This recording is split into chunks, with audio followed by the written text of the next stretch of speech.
Internacional de Liberación de Angola y en pelear Movimiento Popular de Liberación de Angola y UNITA, Unión Nacional para la Independencia Total de Angola, firmaron los acuerdos de paz de Alvor en Portugal, en la región del Algarve, y enviaron para Angola el alto comisario portugués para la descolonización de Angola, Alva Rosa Coutinho, y que desgraciadamente era cuñado de Agustín Neto, y secretamente él y Neto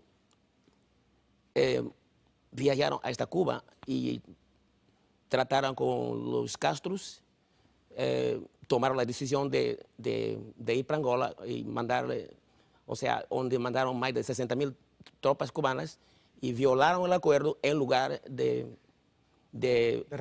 respetarlos y hacer las elecciones que eran previstas para el año 75 y que sin embargo en la noche del 11 de noviembre de 75 los cubanos desembarcarían al norte de Luanda, en Cacuaco, y ahí practicarían la primera masacre que se llama Masacre de Quevogondo, donde capturaron 3 americanos asesores de la FNLA, que era la fuerza militar de los movimientos de liberación en ese tiempo más fuerte, y capturarían en esa noche 3 británicos, 3 irlandeses y otros 3 más asesores extranjeros que ayudaban en movimientos FNLA. Y entonces, a la noche del 11 de noviembre, Rosa Coutinho entregaría la independencia de Angola a su cuñado Agustín Neto. 3 años después, a 27 de mayo de 75, Nito Alves, que era el ministro de Administración Interna de Agustín Neto en este tiempo, se entiende con Neto, entonces desencadea la intentona conocida como la intentona de mayo, 27, más conocida por el masacre del 27 de mayo. Es un mismo grupo de partidarios de Agustín Neto que se separaron de él. Correctamente. Y Cuba entonces decide apoyar a Neto. ¿Y cómo es esta masacre? ¿Hablan de 30.000 muertos? No, fueron 100.000, porque lo que pasa es que... ¿Fueron cuántos? 100.000 muertos. 100.000. Sí, 100.000 muertos. Incluso ellos, o sea, lo que hicieron fue... ¿Y el ejército cubano participó? Si no fuera el ejército cubano, Neto habría perdido el poder, porque Nito Alves ya lo había puesto lo tenía cercado. En el baño, ya lo tenía en el baño cercado, y cuando prácticamente iba a hablar, decir que ya no era presidente, entonces los cubanos tomarían la Radio Nacional de Angola en el centro de la capital angolana, Luanda, y luego empezaron desde ahí a masacrar más de 100.000 muertos en todo el país. Incluso lo que hicieron fue escoger los intelectuales desde el ensino obligatorio hasta el ensino superior y que fueron indiscriminadamente masacrados. Algunos ejecutaron a los intelectuales. Correcto. Algunos incluso fueron enterrados vivos.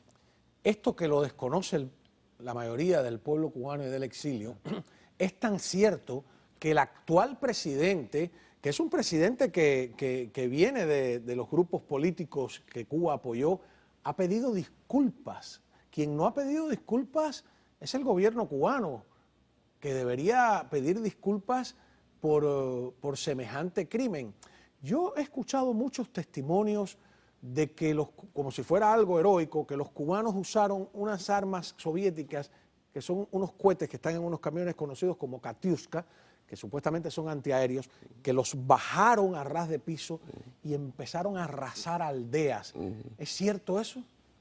Claro, lo que pasó en Angola, incluso hasta las balas comunes donde sepultaron los muertos, ahí las tumbas comunes donde sepultaron los muertos, todavía están ahí. Incluso cuando se habla de disculpas que el presidente Lorenzo ha pedido, eso para los 100.000 muertos y sus parientes. Mira, ahí tenemos el arma que estábamos hablando, un horror que hicieron. Sí. Yo he escuchado testimonios de soldados cubanos que estaban ahí diciendo, y entonces los sorprendimos a todos, testimonios de camarógrafos que dicen que, bueno, filmaron que los cadáveres colgando, Sí, destruidos sí, de los árboles. Sí, y sí, todo, sí, sí, sí, y enterrados vivos incluso. enterrados Gente vivos. todavía no muerta, pero enterrada. Así, eso Sí, pasó. que venían con Y la... yo mismo tuve que huirme con la familia en Huiz, yo nací en Huiz, en el norte de Angola, y esconderme en el mato porque iba a matar a mi tío y toda la familia. El Matus, la selva. La selva, sí. Ajá. Entonces tuve que huirme también. Y cuando se habla de disculpas del presidente Lorenzo, Sí. es algo como eso que fue peor, el peor masacre del país, incluso bastante peor do que lo que pasó en Sudáfrica en el tiempo de apartheid. Lo que él debería, en mi opinión, hacer sería hacer una comisión de verdad y de reconciliación nacional en todo el país. Si no basta con pedir No disculpas. basta con pedir, porque incluso el presidente Lorenzo, ahora, para que usted sepa, es muy peor que el presidente Santos. Ahora, porque él, para que sepan, hace 30 días cogieron en la presidencia de la República un señor que es su propio jefe de las finanzas de su banda de música, huyendo fuera de Angola con $10 millones. Sí, porque hay una corrupción. Correcto, tremenda. corrupción ahora incluso está bastante más sofisticada, sus métodos están más sofisticados do que en el tiempo del presidente José Eduardo Santos. El presidente Lorenzo es su mismo director de gabinete, hace 4 o 5 meses sacó $20 millones norteamericanos y se los depositó en Portugal con la connivencia del propio Lorenzo. Y hasta hoy Lorenzo no ha dicho nada ni a los angoleños, ni a los africanos, tampoco al mundo civilizado. Hoy que se habla con justicia del tema del racismo, de la reivindicación, precisamente ahora el presidente Biden acaba de declarar, pues el día que se logró la liberación de los esclavos como un día feriado aquí en los Estados Unidos. Había una prepotencia racista en las autoridades cubanas, ¿no? De vamos a llegar a un pueblo y ¿cómo lo sentía el pueblo angolano? Esa presencia de tantos extranjeros allí metidos en un problema interno, los que no estaban ideologizados, o sea, los que no eran comunistas. ¿Cómo sentían la presencia? ¿Tú tenías edad para darte cuenta de eso? Sí, la presencia cubana fue vista en Angola como siendo una ocupación, ¿no? Una ocupación, aunque imagino yo que muchas fuerzas cubanas que ahí estaban, que estuvieron en Angola, no tenían tampoco la intención de estar ahí, sino que eran obligados a ir. Pero sin embargo, el pueblo de Angola, la gente letrada, la gente estudiada y el mismo pueblo como tal, y a partir del tiempo que miraron los masacres que pasaron, entonces la gente empezó a darse cuenta que el país estaba ocupado. A ver, es verdad que estaban los que fueron engañados con la propaganda, obligados, pero para ser justos, cuando tenemos más o menos la misma edad, con 15 años te llamaban al servicio militar obligatorio y te preguntaban, ¿usted está dispuesto a cumplir misiones internacionalistas? Tú podías decir que no. A mí me cabe la tranquilidad moral, y lo digo aquí en público, de que yo dije que no. Mucha gente, o sea, técnicamente podías decir que no. Y yo estaba hablando que tenía 15, 16 años. Personas con mucha más edad tenían que entender que esa era una guerra de ocupación, sin ningún tipo de sentido.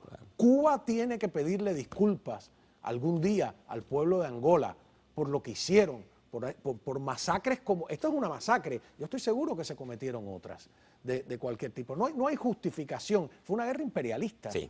una guerra totalmente imperialista, ¿no? Yo, en lo que me toca, te pido disculpas, ¿no? A nivel personal, y me parece que está bien que lo haga el presidente, pero como tú dices, tiene que haber una comisión. Esos generales, yo no voy a hablar de los soldados que fueron de carne de cañón y murieron allí, los generales que dirigieron esas batallas deberían hoy en día estar juzgados internacionalmente o buscados como criminales de guerra, o no eran criminales de guerra. Eran sí, porque incluso si habla de los masacres del 27 de mayo, que son, en mi opinión, la más larga masacre que hubo en Angola, y yo creo que una de las más largas masacres, la historia de África. de la historia de África y quién sabe de la era moderna. Yo digo, pero sin embargo, la primera gran masacre que los cubanos ejecutaron en Angola fue exactamente los masacres, los llamados masacres de Kifangondo, que culminaron con la independencia de Angola, forzada de Angola por Rosa Coutinho. Pero además es algo terrible lo que tú cuentas, porque no se trata de que ellos estaban defendiendo al pueblo angolano, como quisieron venderlo, del imperialismo de Sudáfrica. No, estaban metiéndose en una pelea de facciones entre grupos de izquierda. Claro, Los dos eran grupos de izquierda. Claro. Es un testimonio que me parece muy importante, el de Orlando Fonseca. La guerra de Angola es la guerra más larga de la historia de Cuba, más que la de los 10 años. Sin embargo, es también la más olvidada o la menos historiada. Recientemente, el actual presidente de Angola, João Lourenço, pidió disculpas por la masacre que su partido, el Movimiento para la Liberación de Angola, y el ejército cubano cometieron contra un grupo de disidentes del gobierno de Agustín Neto. Una masacre que Amnistía Internacional asegura llegó a la cifra de 30.000 muertos, como mínimo. Algunos dicen que muchos más. Hoy tenemos en el estudio a Orlando Fonseca, un angolano que yo calculo tenía 14 o 15 años cuando empezó esa guerra en 1975. Orlando, muchísimas gracias por estar aquí con nosotros. Muchas gracias a usted. Muchas gracias. Qué bien. ¿Tenías qué? 14, 15 años. Sí, 14, 15 años tenía yo 14. Cuando esa guerra empezó. Ajá. Hoy, pasado el tiempo, ¿cómo ves tú la intervención cubana en esa guerra que a nosotros nos era extraña, ¿no?